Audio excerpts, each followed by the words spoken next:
The winner in the senior category in the essay is someone that I have known before, and I have also picked his brains. He's given me some good suggestions on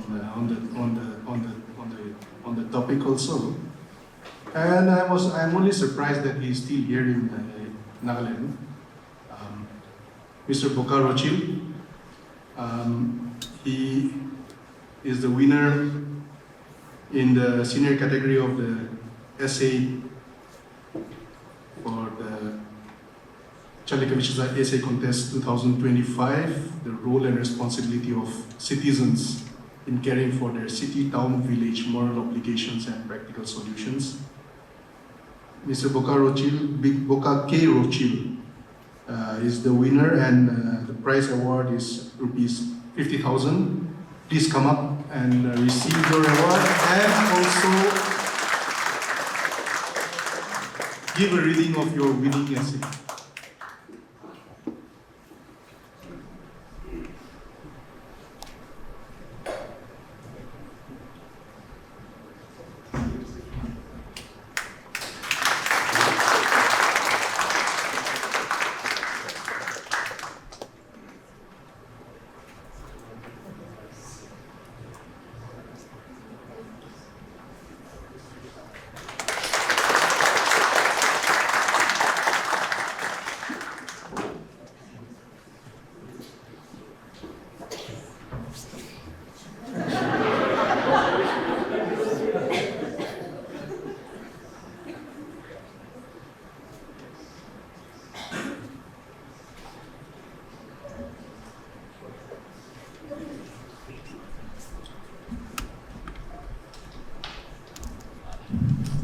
Oops, sorry. To keep it taller. Yeah.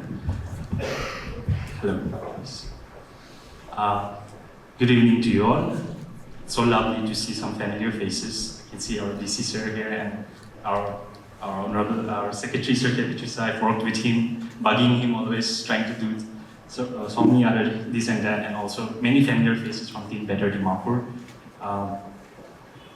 It's an honor and a privilege to be here standing and over this past few years I've just been thinking about what is an active citizenship in a state like Nagaland. How do we as young people really be able to contribute? And when this open call for essay came, it's been so long, it's been some time since I've written an essay, but it just really resonated with what I've been trying to do over the past few months and also a couple of years now since I graduated. And the whole theme of the essay was right to the city. There's a concept called right to the city, right? Essentially what it means is that as citizens of a place, how do we imagine our right to the city? How can we not just be part of a city, but how do we contribute back? Who is this city for? So that is the whole thematic of the essay I wrote, and I would not go into the whole part of the essay, but I would just like to pick up. And the topic of my essay was citizenship as care, rethinking our moral obligations and everyday actions in Dimapur. Cities are not structures, they are agreements. The famous American urbanist Jane Jacobs, she says that cities have the capability of producing something for everybody only because and only when they are created by everybody. Cities and towns do not grow only through infrastructure, policies, budgets. They grow through a series of silent agreements among people, agreements about how we live together, how we show respect, how we take ownership and responsibility. Dimapur, Nagaland's commercial heart, is often described in metrics: population density, rising temperature, pollution levels, waste generation. But beneath these numbers lies something deeper, a shared moral fabric that determines whether a city thrives or merely survives. Thus the question, what is the role and responsibility of citizens in caring for their own town or city? Is more than a civic inquiry. It is a deeply reflective one. What kind of citizens do we become when we stop believing that we have a stake in the shared spaces that hold our lives? What kind of city do we create when we decide that someone else will fix it? There is an old Greek proverb that says, "A society grows great when all men plant trees in whose shade they know they shall never sit." This simple act of planting with no expectation of reward captures the moral heart of active citizenship. This city reimagines citizenship as care, as a moral application, as expressed through practical actions, through indigenous values, and through collective ownership of our city's future. It argues that the right to the city is not only a political demand, but a cultural one. It is the right to belong and the responsibility to contribute. It's a long essay, but how do I pick certain parts? The moral weight of belonging, a city that shapes us and a city we shape it. Dimapur is a city of movement, commerce, and connection, from the aspirational buildings of City Tower to the evening bustle of Hong Kong Market and crowded New Market. The city pulses with aspirations of migrants seeking opportunity, of Naga youth imagining modern livelihoods, of families hoping for stability. Every clean stretch of road is a sign that someone decided to do the right thing. Every clogged drain is a sign that many decided not to do. Citizenship in this sense is not merely a legal status, it is a continuous negotiation with conscience. It demands that we move from being bystanders of urban decay to co-authors of livable, thriving Dimapur. And old adage says that a house is only as clean as the hands that care for it. A city is simply a larger house. Our moral applications appear not in dramatic gestures, but in quite enduring habits. Not littering when no one is watching, treating public spaces with dignity, segregating waste at home, defending public property as if it were personal property, respecting markets, streets, and rivers as shared commons, treating sanitation workers and informal vendors with dignity, holding each other accountable with empathy, not hostility. These actions are not heroic, they are human, but collectively they form the ethical spine of a functioning city. By sharing responsibility for our town, we cultivate ownership, and ownership deepens commitment. I just also added a couple of small stories, listening to the city, stories of responsibility and neglect. The drain that gives back. Earlier this year, Dimapur documented that repeated urban flooding across the city was relatively less of a failure of municipal engineering and more of a result of citizen behavior. Plastic bottles, food waste, packaging dumped directly into the drain. When approached, one said, "That's why we pay fees, the municipality should handle the mess." Here lies the moral fracture of our cities. We expect civic bodies to perform miracles while we personally contribute to the problem. A city will only be as clean as its citizens are honest. The Greening Dimapur project, a case study in active citizenship. If neglect can shape a city, so can collective care, and nothing in recent memory demonstrates this better than the Greening Dimapur project. This project, covered widely by state media, mobilized hundreds to imagine a new vision for Dimapur, led by a coalition of young professionals, the municipality, retired bureaucrats, and a consortium of NGOs, Team Better Dimapur being one. The project sought something deceptively simple: to steer a state-society coalition to regreen the city, to tackle the multifaceted issue ailing Dimapur in the form of heat stress, flooding, and air pollution. But its deeper accomplishment lay not in the tangible metrics of its outcome, but in the civic imagination and engagement it engendered. The Greening Dimapur project revealed a powerful truth about active citizenship. People care for a city when they see that their fingerprints on it. It encouraged the shift from someone should do something to we will do something. And perhaps most importantly, it showed that Dimapur is not indifferent, it is waiting to be invited into responsibility. Run for Green Dimapur. When the city became a community, similarly the Run for Green Dimapur marathon illustrated earlier this year, the city to witness what it can look like when citizens feel part of something meaningful. A collaboration of line departments, local NGOs showed that what Dimapur could be when citizens step into collective purpose and a shared agenda. At Dimapur for a cleaner air, a livable city, and a community of mindful citizens towards our shared futures. For one morning, Dimapur was not a city struggling with civic disorder, it was a community in motion. The Greening Dimapur project and the Run for Green Dimapur both illustrate that transformation begins when citizens see themselves as contributors through meaningful engagement and participation. Indigenous identity as civic wisdom, reclaiming what we already know. For Nagas, the idea of shared responsibility is not new, it is ancestral. Long before modern planning frameworks existed, our villages were governed through practices that today's world calls participatory governance, social accountability, and nature-based stewardship.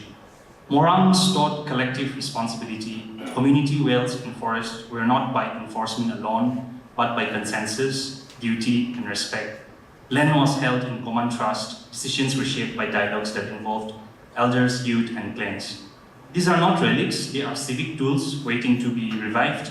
In the language of global development, these values map directly onto what the world now calls nature-based solutions, community-led planning, collaborative governance, and even alternative development financing.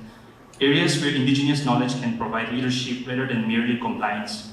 Our traditional systems recognized that land, water, and community well-being are intertwined. What cities call today green infrastructure, our ancestors call balance. To imagine Dimapur's future, therefore, is not to import ideas from outside, but to translate our indigenous principles into an urban context. Communal ownership towards shared care for public spaces, custodianship of land towards stewardship of urban ecology, consensus building towards participatory planning, intergenerational thinking towards climate resilience. In other words, the city must learn from the village, not the other way around. Caring for a city is not a one-time campaign, it is a discipline, a culture, a habit. The role of citizens becomes visible in small repeated actions that shape the moral fabric of a city. I'd just like to end with the concluding paragraph. The city we inherit and the city we are to leave behind. A city is at its core a moral project. It reflects what we tolerate, what we prioritize, and how we choose to treat one another. Dimapur is not broken, it is brimming with possibility. The Greening Dimapur project and the Run for Green Dimapur Marathon have already shown us what becomes possible when citizens reclaim ownership of their city, when youth step forward as partners rather than spectators, and when governance becomes a shared effort instead of a distant responsibility. The question is no longer who will fix Dimapur, but who will choose to belong enough to care.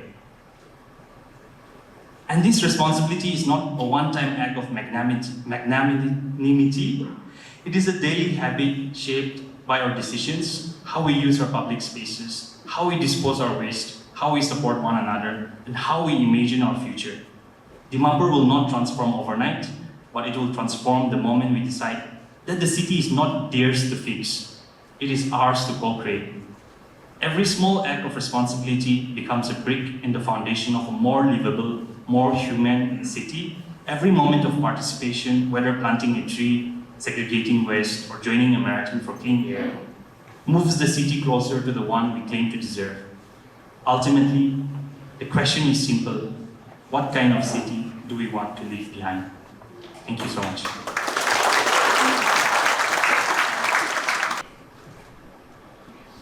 Before I announce the winner of the essay for the youth category, I'd like to also mention that for both the winners, there is also an obligation to share 20% of the prize money to any charity of their choice.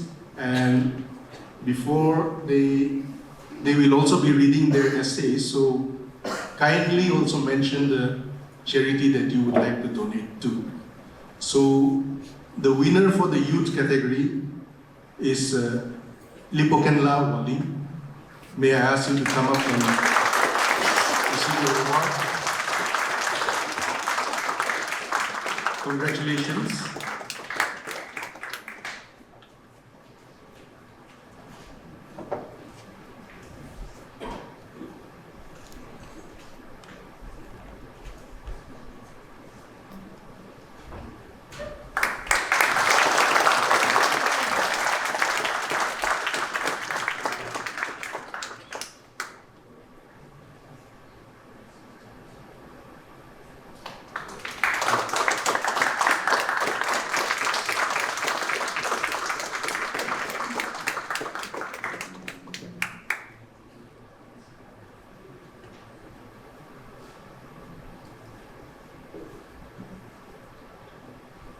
I asked Lipokenla to read her winning essay for us.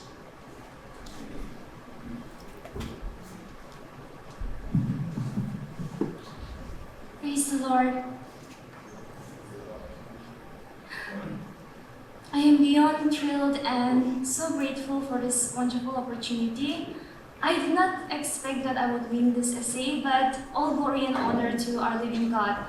So before I just read out, I wanted to say something. So when I saw the topic, the role and responsibility of citizens in caring for their city, town, or village, the one thing and one thought that just came to my mind is that segregating of waste, of course, that is important, but the imitation of Christ-like character in our lifestyle was one point that made me so excited and invoked that convocation in me to write this essay. So I am beyond grateful to read this out for all of us tonight. So let me just go ahead and read it out.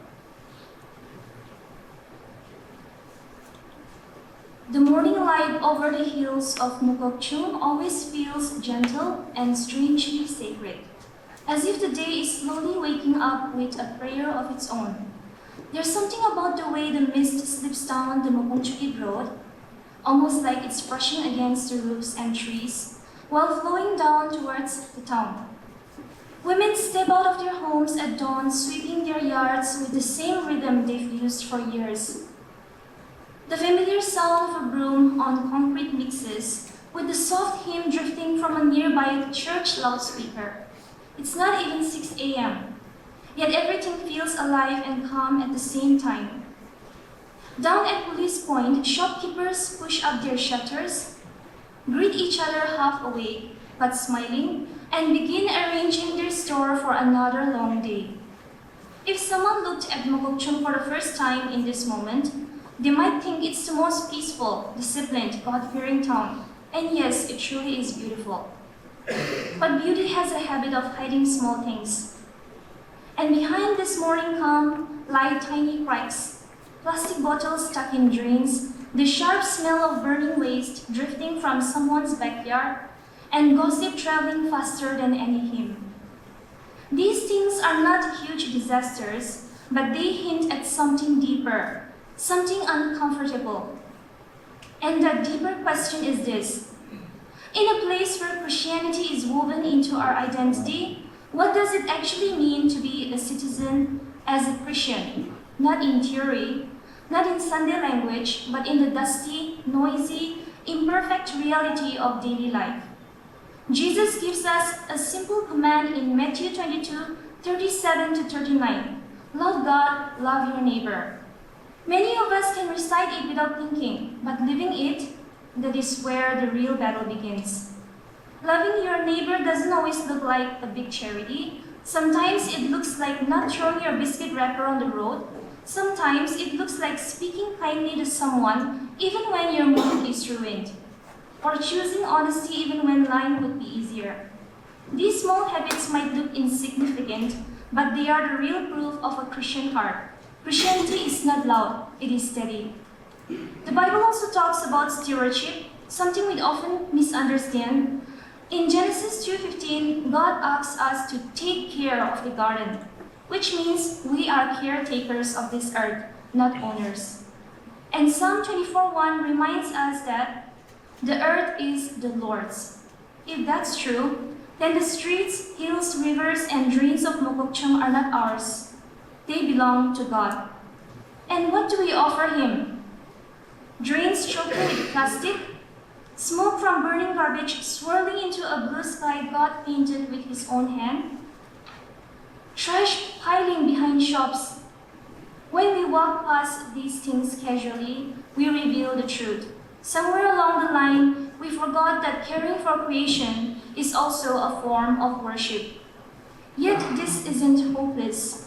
Most good things begin small. Something as simple as segregating waste at home, composting vegetable scraps, or even having community dustbins that are actually used. These little steps can slowly create a culture of care. Stewardship is not complicated, it's just intentional. Christian citizenship also has a social side. The story of the Good Samaritan reminds us that fate notices the unnoticed. In Mokokchung, we have so many people who live quietly on the edges, daily sweepers, elderly people without family nearby, young widows, street vendors, children walking long distances to school, youth struggling with unemployment. Sometimes their struggles are invisible because we're absorbed in our own routines.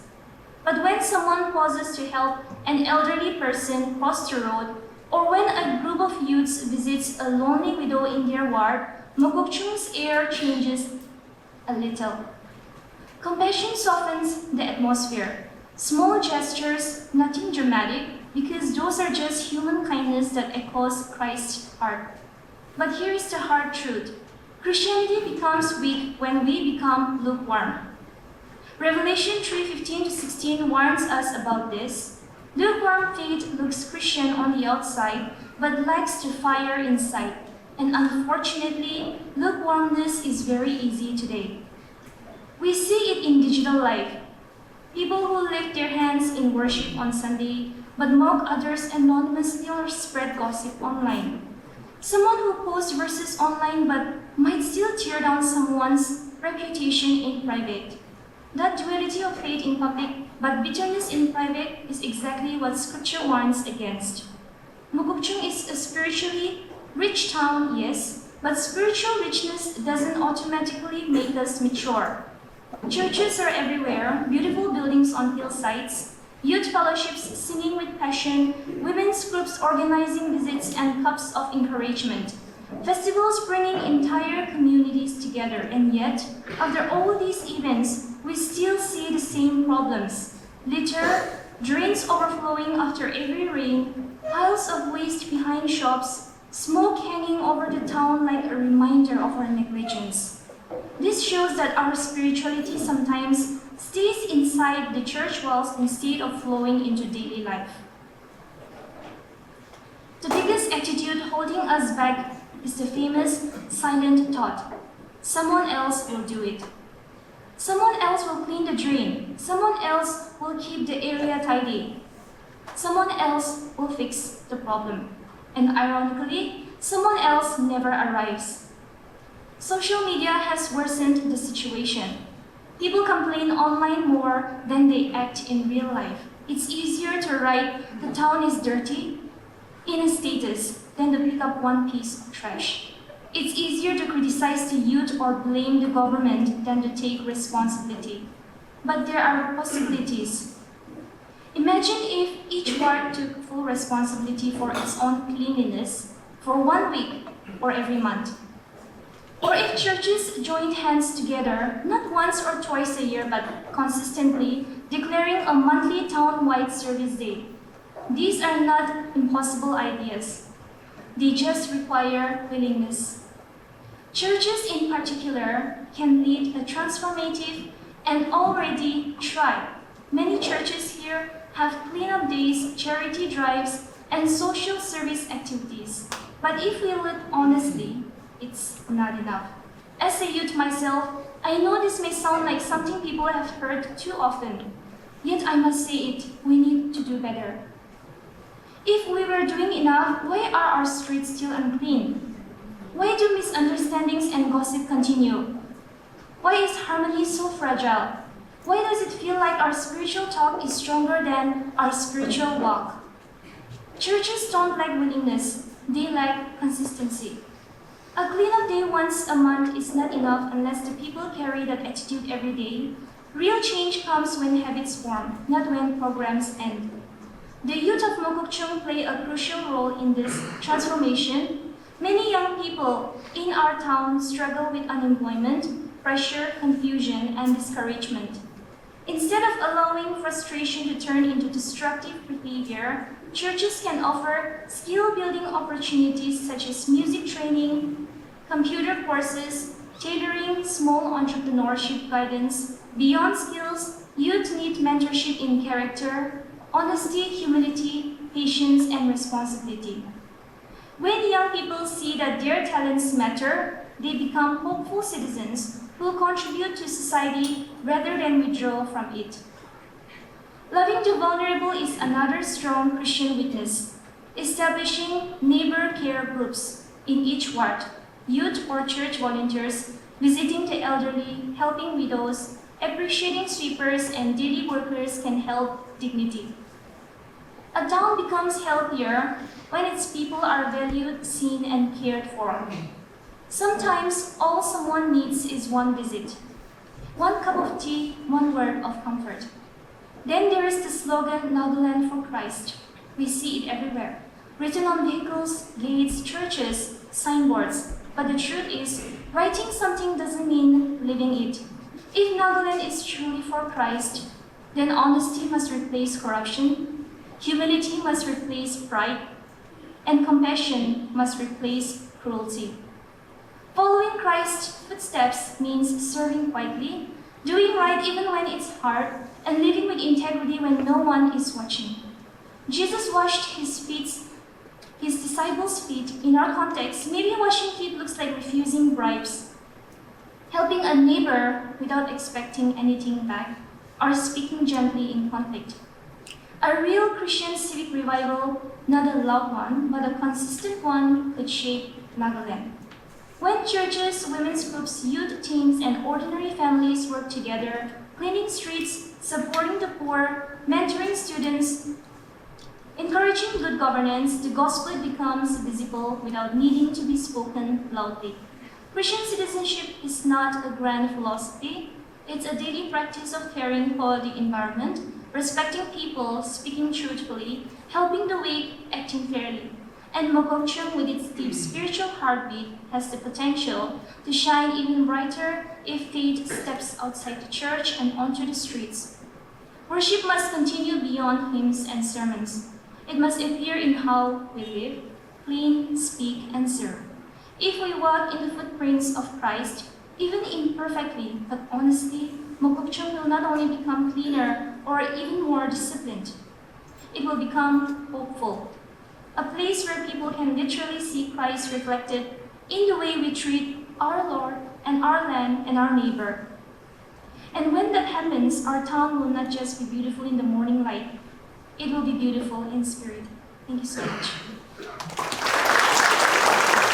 The Kevichusa Foundation, which is a charitable foundation established in the name of A Kevichusa, in a small way has sought to identify an individual or group from Nagaland that has consistently pursued and demonstrated the ideal of citizenship by stepping out to serve, leading the way, and catalyzing social change as they seek the common good of Naga society.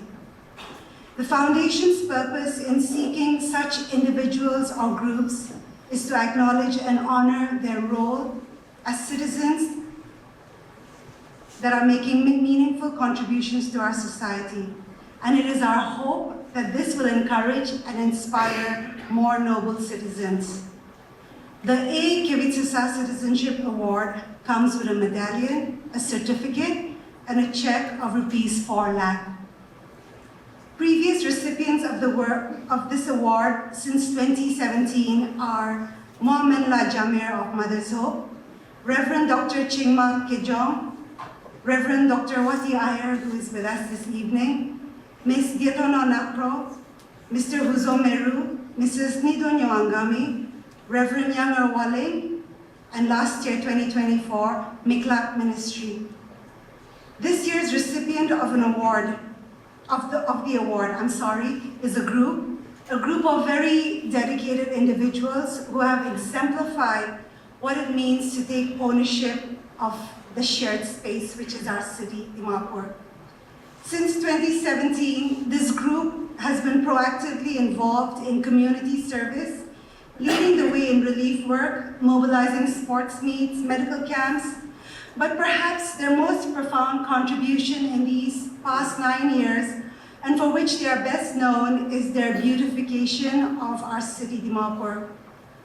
The entire city has had front row seats to the services of this team. We have woken up many mornings to see overgrown hedges trimmed and new flowers planted. In spending their own resources, giving of their time and relentless labor, They have transformed dirty, abandoned spaces all over the city into lush, beautiful ones. Year after year, innumerable flower beds have been quietly planted and tended to. Dividers knocked down by drunk drivers have been duly and diligently rebuilt. Public spaces cleaned and transformed. Resting places created and offered, all without much publicity or calling for attention. In the words of our award-winning essayist, Mr. Boca, this simple act of planting with no expectation of reward captures the heart of active citizenship. So ladies and gentlemen, it is the privilege and honor of the Kevichusa Foundation to present the A Kevichusa Citizenship Award for 2025 to Team Better Dimapur.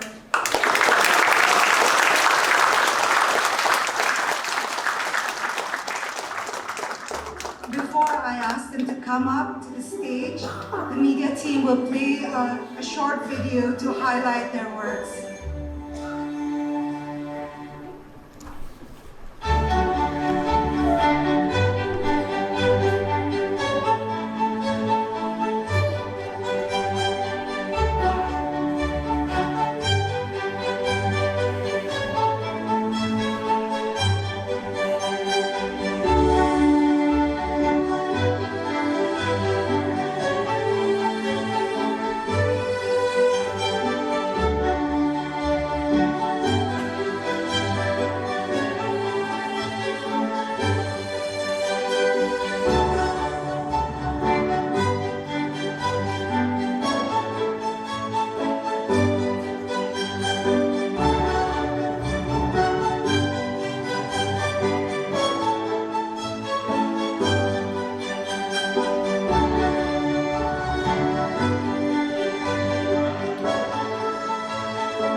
You're the God of this city.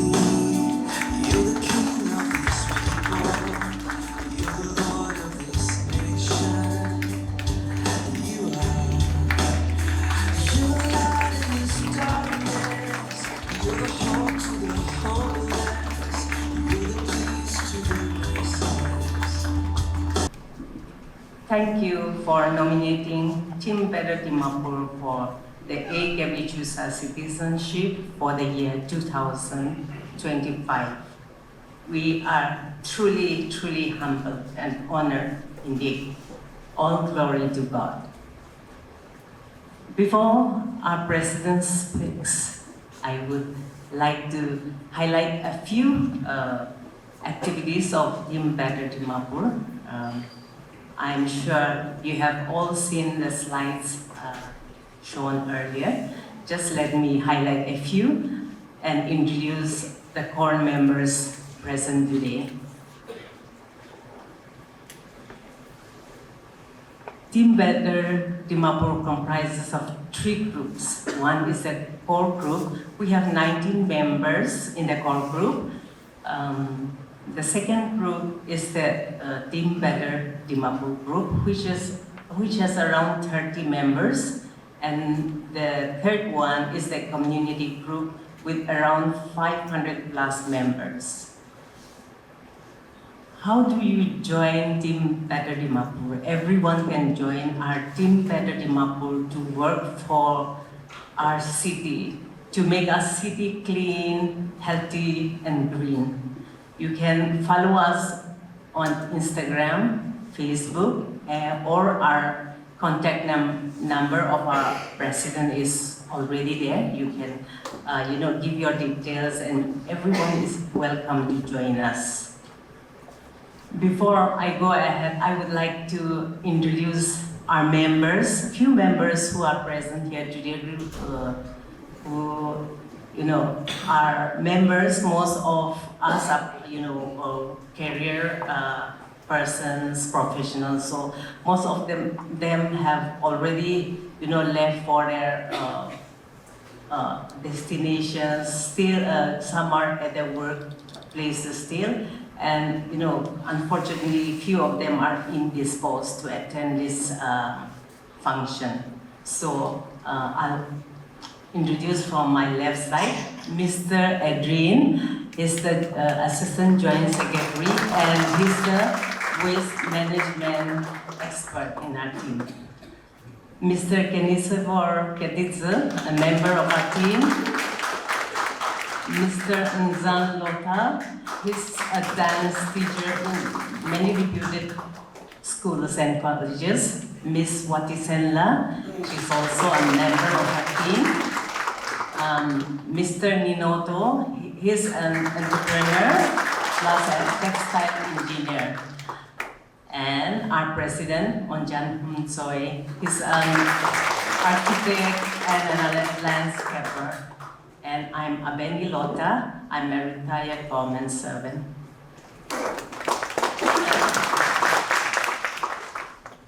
TBT was, started in the year 2014 with just a few like-minded people working for the betterment of our city, but it was officially launched in 2017. We have now over 10 plus years working around the clock for our city.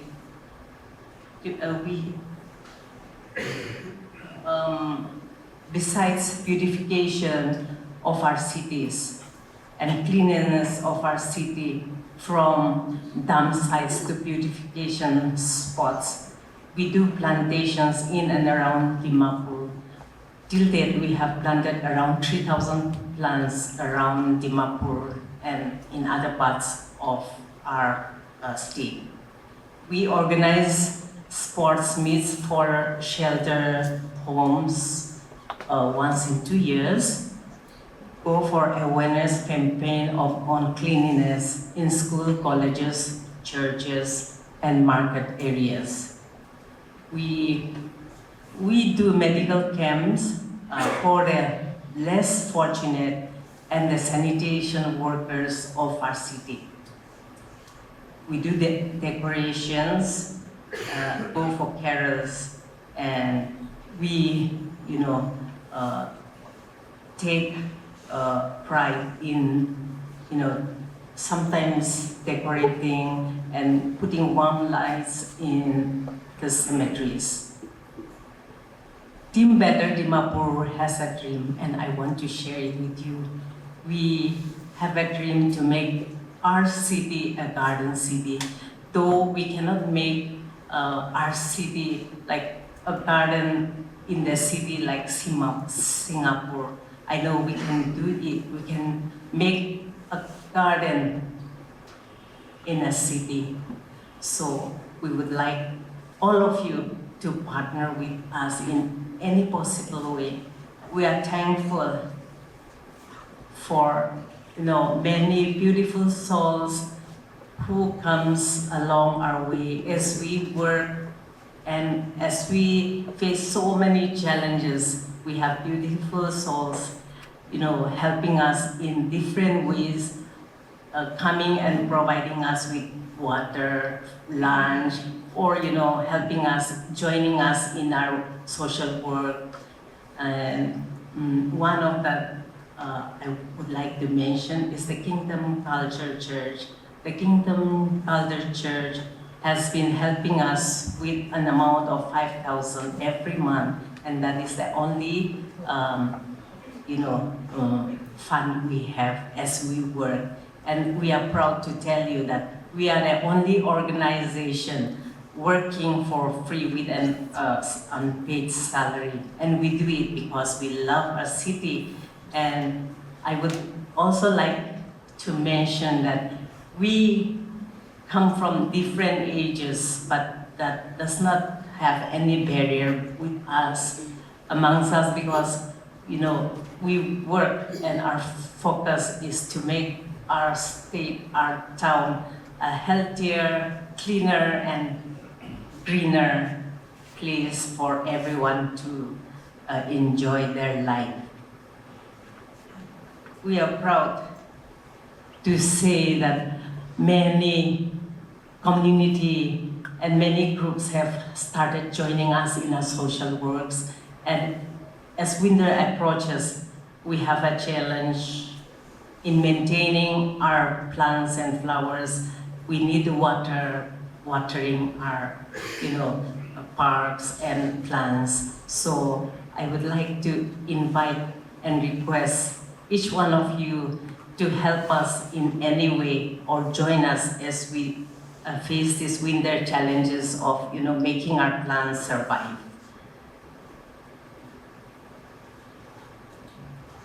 Team Better Dimapur would like to thank our families also who have been supporting us as we leave for work early at dawn and sometimes at night, because most of our working schedules are early in the morning from 4 a.m. or at night 9 p.m. because we have to take look the traffic. They take care of the traffic.